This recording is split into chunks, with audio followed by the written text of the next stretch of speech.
Pemirsa, PSSI sedang menyeleksi 5 kandidat pelatih untuk menangani skuad Garuda. Proses seleksi berjalan ketat dan sedang memasuki tahap pendalaman.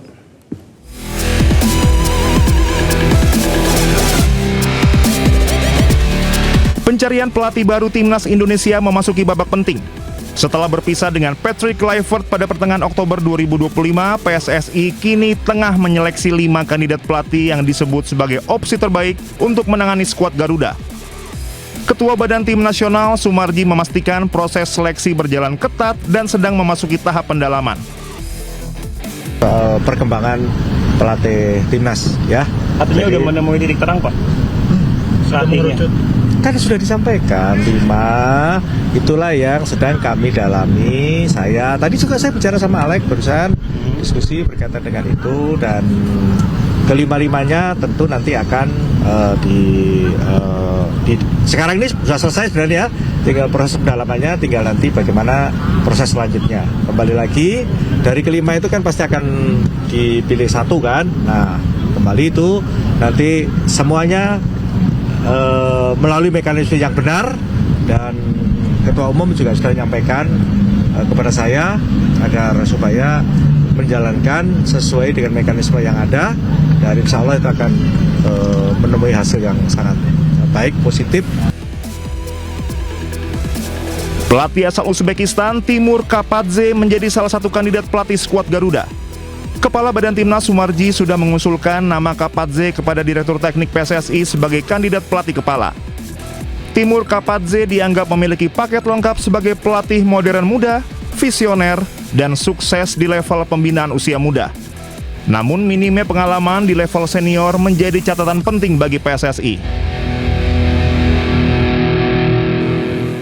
Siapa pelatih yang layak menukangi timnas senior? Kita akan bahas bersama pengamat sepak bola Bung Roni Pangemanan. Selamat sore, Bung Ropan. Apa kabar? Selamat sore, Fit. Ya. Bung Ropan, kalau Anda melihat bagaimana ini? Siapa sebenarnya yang cocok menangani timnas senior?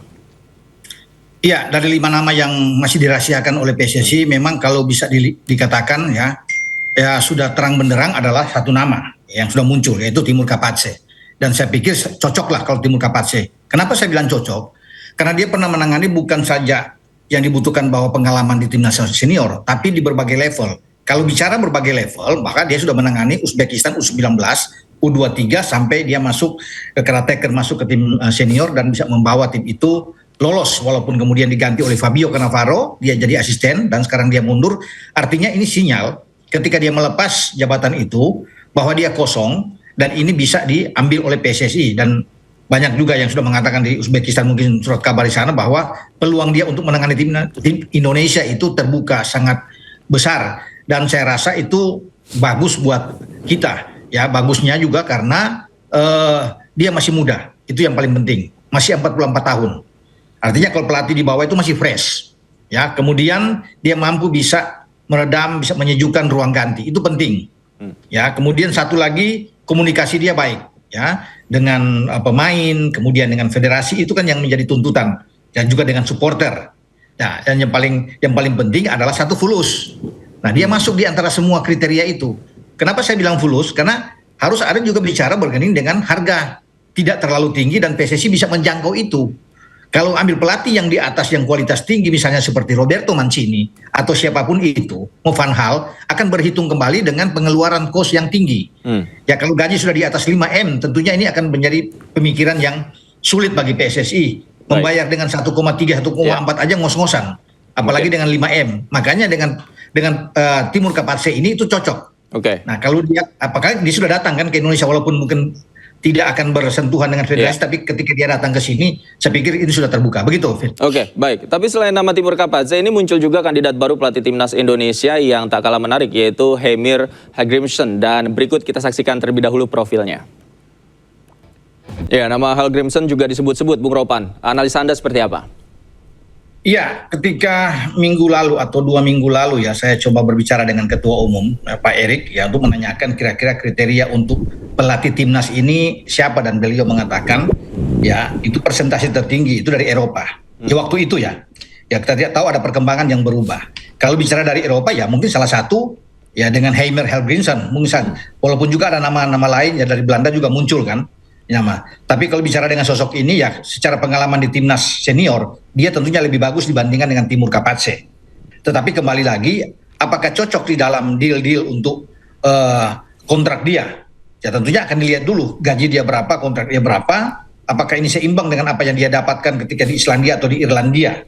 Itu kan yang bisa dilihat. Karena itu saya bilang kalau sudah di atas 5M atau 3-4 miliar pasti akan ada pertimbangan khusus. PSSI akan berhitung kembali di sini karena tidak mudah. Kalau ke depannya nanti untuk kemudian gagal dan nantinya ada pemutusan kontrak seperti STY dan juga dengan Patrick Kluivert, ini akan repot. Kenapa repot? Tentunya dengan pesangon yang begitu tinggi. Ya, karena dengan STY aja atau dengan Patrick Kluivert kan masih dicicil. Nah, itu baru dengan gaji di bawah 1,5. Tapi kalau gaji sudah di atas 3 miliar, seperti Helgrimsson katakan dia minta seperti itu akan berbahaya juga, dampaknya akan lebih tinggi. Ya karena pertaruhan dia kan nantinya akan jangka panjang untuk dia bisa menangani tim ini. Tentunya PSSI akan berpikir, akan hati-hati untuk bisa mengambil pelatih. Kalau lihat dari sepak terjangnya, oke lah, dia sangat berpengalaman ya untuk bisa menangani timnas senior. Tapi kan tidak menjamin bahwa dia itu nantinya akan bisa membawa tim ini sesuai dengan roadmap. Kita bisa lolos ke Piala Dunia 2030 atau 2034. Itu kan masih menjadi tanda tanya.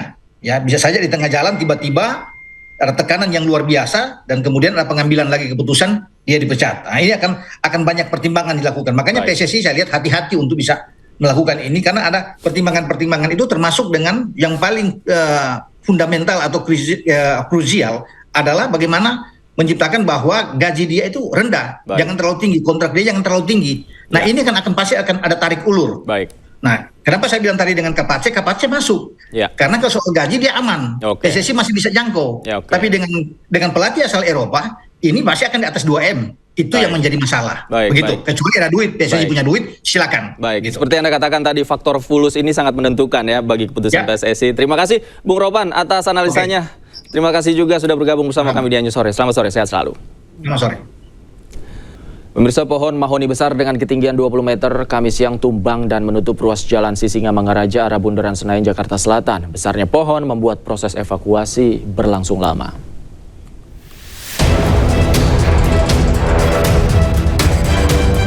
Inilah detik-detik pohon mahoni yang tumbang dan menutup akses jalan Sisingamangaraja Kebayoran Baru Jakarta Selatan.